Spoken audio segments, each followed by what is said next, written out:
खुलुमबाय स्टुडियाव दं आं उदांस्रि मोसाहारि। बनरगाव ब्लक बीपीएफ दोलोनि सोद्रोमाफोरखौ लानानै बिसायख'थियारि सांग्रांथि मेल हाबाफारि लादों।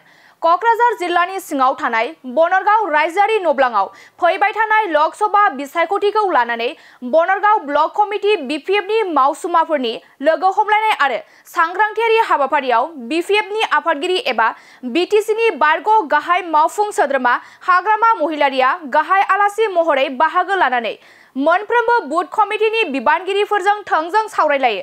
लोगोसे बिसायख'थियाव देरहासार जानो माबादि हाबा मावनो नांगोन, बिसायख'थियाव देरहासार जानो माबादि हाबा मावनो नांगोन बेनि सायाव बिबुंथि होयो।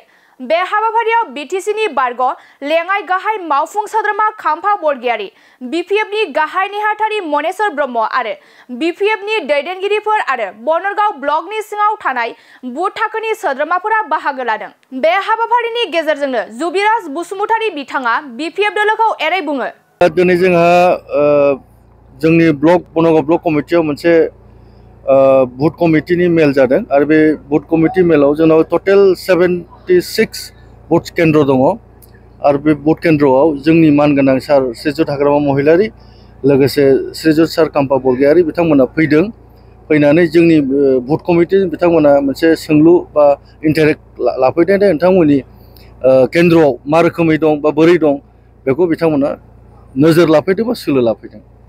बनरगाव हिसाबै माबायदि थासारियाव दं दा बीपीएफनि?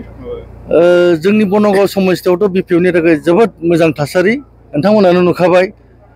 बदाय जोंनि बनरगावआव दिनैसिमाव खमावबो मोनथामसो मेल जालांबाय। बे मेलाव नोंथांमोनानो रोजा रोजा रायजो राजाफोर फैनाय, जोंना महिलानिफ्रायनो बुं बा जोंनि माबानिफ्रायनो बुं पेरेन्टनिफ्राय गोबां रायजो राजाफ्रा बीपीएफ दोलोखौ मोजां मोननानै लोब लोब जोंनि बीपीएफ दोलोखौ बनरगाव समस्थियाव जों बिराद मोजाङै होननानै जों बुंना लानांगोन।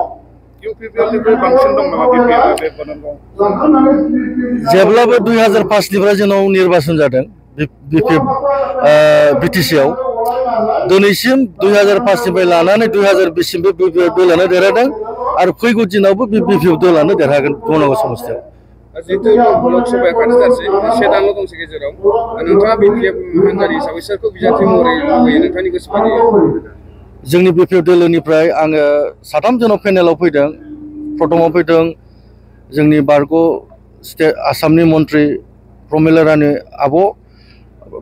ब्रह्म आब', बिनि उनाव फैदों श्रीजुत खाम्फा बरगयारी सार आरो बिनि उनाव सासे जोंहा फंबाय पृथ्वीराज मेसेनाय फैदों। दाना बिनि गेजेराव जोंहा 3नि बिथोराव आब' प्रमिलाथ' गाव गावखौ बुंना लाखाबाय जे आं माबा फारसेथिं सापर्टआनो थागोन बीपीएफआव, खिन्थु आङो इलेक्सन गेलेनो थाखाय आंहा माखासे देहा फारसे गाव बुंना लाखाजोब्बाय। दा गतिके जोंनि सानैनि बिथोराव जायखि सासेया मोनो जों बेनो जेरैखि जाया जोङो सेस्था खालामनो जय जुक्त खालामनो जों नाजागोन जोंनि दोलनिफ्राय।